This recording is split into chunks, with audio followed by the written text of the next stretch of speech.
Friends, இன்னைக்கு நம்ம பார்க்க போகிற ரெசிபி கேப்சிகம் பிக்கிள். ரொம்பவே ஈஸியாக அண்ட் டேஸ்டியாக வீட்லேயே இருக்கிற இன்க்ரீடியன்ஸை வச்சு எப்படி பண்ணலாங்கிறது தான் இந்த வீடியோ ஃபுல்லாக பார்க்க போகிறீங்க. ஸோ ஸ்கிப் பண்ணாமல் பாருங்கள். அதுக்கு முன்னாடி நம்ம சேனலை சப்ஸ்கிரைப் பண்ணிக்கோங்க, பக்கத்தில் இருக்கிற பெல் ஐக்கானையும் கிளிக் பண்ணிக்கோங்க. வாங்க வீடியோக்குள்ளே போகலாம். இப்போது ஒரு வானலியில் கொஞ்சமாக எண்ணெய் ஊற்றிருக்கேன். எண்ணெய் பார்த்தீங்கன்னா கடலெண்ணெய், நல்லெண்ணெய், இதில் எதில் வேணாலும் நீங்கள் செய்யலாம். நல்லெண்ணெயில் செய்கிறது ரொம்பவே நல்லாயிருக்கும். கொஞ்சமாக சோம்பு ஜீரகம் போட்டிருக்கேன்.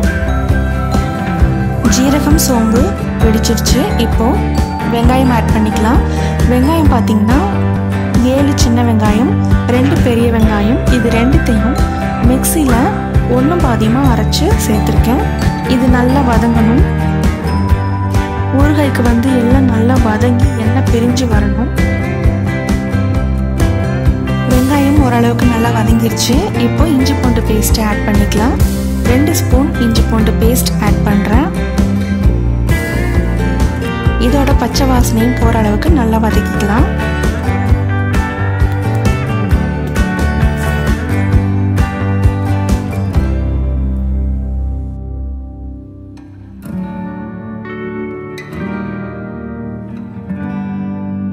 இஞ்சி பூண்டு பேஸ்ட் நல்லா வதங்கிருச்சு. இப்போ மசாலா ஆட் பண்ணிக்கலாம். 1 ஸ்பூன் மஞ்சத்தூள், 1 ஸ்பூன் மிளகாத்தூள்.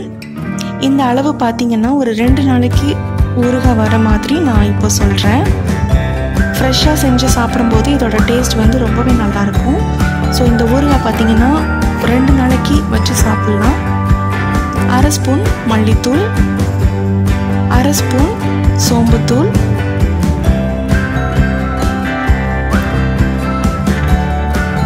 1/2 ஸ்பூன் சாட் மசாலா,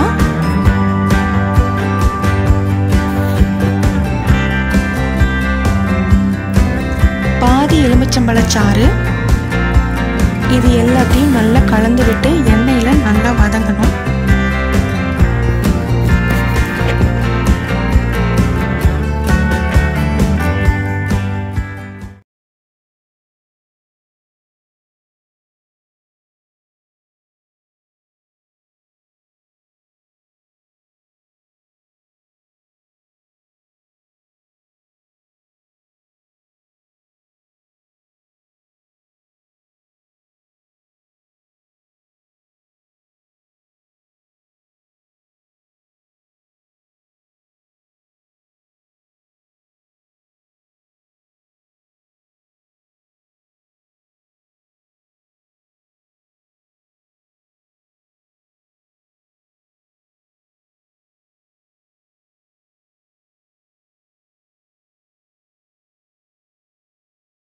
மசாலாவோட பச்சை வாசனை போயிட்டு நல்லா வதங்கி வந்திருக்கு.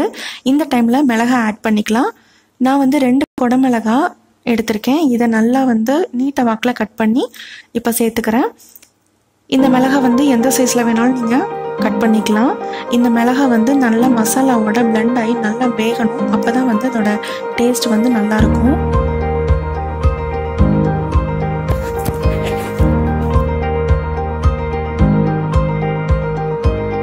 இதில் இப்போ கொஞ்சமாக உப்பு சேர்த்துக்கலாம்.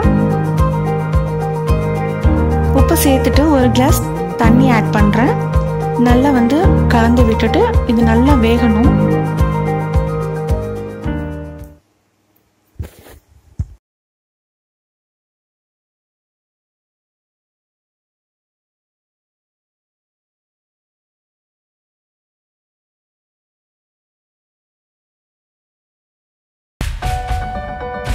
மிளகாய் நல்லா வெந்துருச்சு. இந்த மசாலாவோட நல்லா பிளெண்ட் ஆகி சூப்பராக வந்திருக்கு. இந்த மிளகாய் வேகும்போது அப்பப்போ நம்ம இந்த மாதிரி நல்லா மிக்ஸ் பண்ணி விட்டுட்டே இருக்கணும். அப்போ தான் அந்த மசாலா தீஞ்சிடாமல் மிளகாவோட நல்லா சேர்ந்து கலந்து வரும். இதை விட்டுட்டோம் அப்படின்னா மசாலா தனியாக தீஞ்சிடும், ஊறுகாய் நல்லா இருக்காது. ஸோ அதை மட்டும் கவனமாக பார்த்து நம்ம கிளறி விடணும். இதில் இப்போது 2 தக்காளி நான் அரைச்சி சேர்த்துருக்கேன். ரொம்ப புளிப்பு சேர்த்தாலும் ஊறுகாய் நல்லா இருக்காது. இந்த மிளகாய் ஊறுகாயில் மட்டும்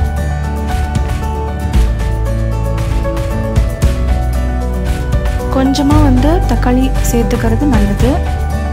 இல்லைன்னா கொஞ்சம் ஸ்வீட்னஸும் ஆட் ஆகிடும். ஸோ ஸோ ஊறுகாய் வந்து ரொம்ப ஸ்வீட்னஸாக இருந்தாலும் நல்லா இருக்காது. இதோட பச்சை வாசனை போகிற வரைக்கும் நல்லா வதங்கணும்.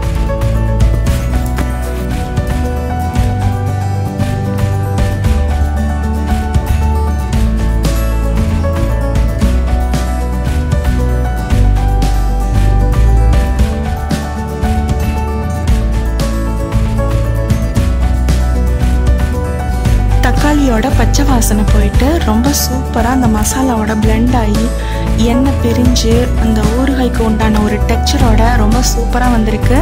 பார்த்திங்கன்னா தெரியும் ஊறுகாய் வந்து ரெடி ஆயிடுச்சு. இதை இப்போ இன்னொரு பவுலுக்கு மாற்றிக்கலாம். இந்த ஊறுகாய் பார்த்திங்கன்னா 2 days வந்து வச்சு சாப்பிட்லாம். இதை ஃப்ரெஷ்ஷாக செஞ்சு சாப்பிட்றப்ப தான் இதோட டேஸ்ட் நல்லாயிருக்கும். இந்த ஊறுகாயில் மட்டும் ரொம்பவே சுவையான கேப்சிகம் பிக்கிள் ரெடி ஆயிடுச்சு. இந்த ஊறுகாய் லெமன் ரைஸ், தயிர் சாதம், புளி சாதம், சப்பாத்தி, இட்லி, தோசை எல்லாத்துக்கும் பெஸ்ட் காம்பினேஷன். இந்த ரெசிபி நீங்கள் கண்டிப்பாக ட்ரை பண்ணி பார்த்துட்டு எப்படி இருந்ததுன்னு கமெண்ட்டில் சொல்லுங்கள். அண்ட் இந்த ரெசிபி உங்களுக்கு பிடிச்சிருந்தா லைக் பண்ணுங்கள், ஷேர் பண்ணுங்கள். மறக்காமல் நெல்மணி கிச்சனை சப்ஸ்கிரைப் பண்ணிக்கோங்க. இதே மாதிரி சுவையான ரெசிபிஸோட நெக்ஸ்ட் வீடியோவில் பார்க்கலாம். பாய்.